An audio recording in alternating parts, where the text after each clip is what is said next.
Lexington has now recorded 9 homicides so far this year.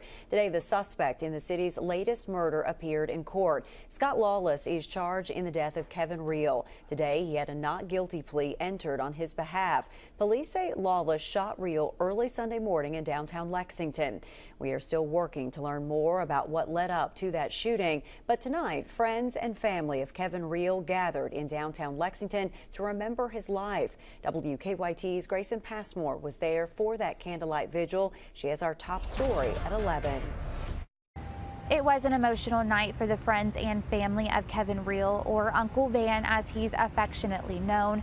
Reel was shot and killed in the parking lot at the corner of Short and Limestone just after 2:30 Sunday morning. While there were, of course, many tears shed here tonight, there were also priceless memories and laughter shared between those who knew Kevin best. Kevin was a part of our community. He was part of the downtown bar family. He was my friend. You know, I was trying to think about what I should say, and he had a pretty ridiculous sense of humor, and so I thought he would giggle at the joke that we're all reeling from this. The dozens here shared stories of Kevin from his time working at the bar complex to the many nights he spent at Crossings singing karaoke. It was actually funny. At one point we called him Cupid. He would make love romances happen that you didn't think could have happened at all, and he made it happen. All of that to say, I'm very thankful that he's brought us all out here today, and I do think that that is something that we should hold on to very tightly.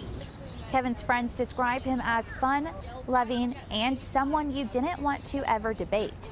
His mom and dad stood in the crowd, listening to one person after another share the ways their son made them feel heard or seen, some for the first time in their lives. Some of my favorite lines from Kevin still to this day are, if you're gonna cry about someone, make it worth it. You always need another tequila shot, and the party pretty much must go on. So, let's remember Kevin how he lived. Which tonight meant going out in song. One of Kevin's favorite songs. After those attending the vigil blew out their candles, they immediately went over to Crossings to sing karaoke in Kevin's memory. In Lexington, Grayson Passmore, WKYT.